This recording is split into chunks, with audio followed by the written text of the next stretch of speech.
గురుగారు, ఈ వారం కుంభరాశి వారికి ఎలా ఉంది? కుంభరాశి వారికి 2 గ్రహాలు యోగిస్తున్నాయండి. పంచమంలో గురువు, దశమంలో రవి. అదృష్టం వరిస్తుంది. ఉద్యోగంలో శుభాలు జరుగుతాయి. అధికార యోగం సూచితం. ఉన్నత స్థితి కలుగుతుంది. పదవీ యోగం ఉంటుంది. వచ్చిన అవకాశాలను సద్వినియోగం చేసుకోవడానికి మానసికంగా సిద్ధంగా ఉండండి. అభివృద్ధికి తోడ్పడే ఆలోచనలు చేయండి. భవిష్యత్తు అనుకూలంగా ఉంటుంది. బంగారు భవిష్యత్తుకై బాటలు వేస్తారు. ప్రతిఫలం బాగుంటుంది. ఆత్మవిశ్వాసం సదా రక్షిస్తుంది. చేపట్టే కార్యక్రమాల్లో శ్రమకు తగిన ప్రతిఫలం సహకరిస్తుంది. చేపట్టే కార్యక్రమాల్లో దైవబలం తోడవుతుంది. ఫలితాలు అనుకూలంగా ఉంటాయి. ఇదే విధంగా సద్భావనతో సకాలంలో వ్యాపారంలో పనిచేయాలి.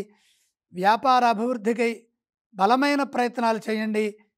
మృదు సంభాషణతో ముందుకు సాగండి. సంబంధ బాంధవ్యాలు బలపడమే కాకుండా అన్ని విధాల ప్రశాంతత లభిస్తుంది. మిత్రుల అండ సమిష్టి విజయాన్ని ప్రసాదిస్తుంది. మనోబలంతో ముందుకు సాగండి. మేలు చేకూరుతుంది. కలహాలకు తావివ్వకుండా సామరస్య ధోరణితో నిర్ణయాలు తీసుకోండి. కుటుంబ సభ్యుల సూచనలు కలిసి వస్తాయి. సందర్భానుసారంగా ముందుకు సాగితే మంచి జరుగుతుంది. ప్రయాణాల్లో జాగ్రత్తలు అవసరం. వారాంతంలో ఒక వార్త ఆనందాన్ని ఇస్తుంది. కుంభరాశి వారు ఏ స్తోత్రాలను పఠించాలంటారు? కుంభరాశి వారు ఈశ్వర ధ్యానం చేయటం మంచిది. వారు ఏ ఆలయాన్ని సందర్శించాలంటారు? కుంభరాశి వారు ఈశ్వరుని దర్శించాలి. వారు ఎటువంటి దానాలు చేయాలి? చంద్రప్రీతిగా బియ్యం దానం చేయండి.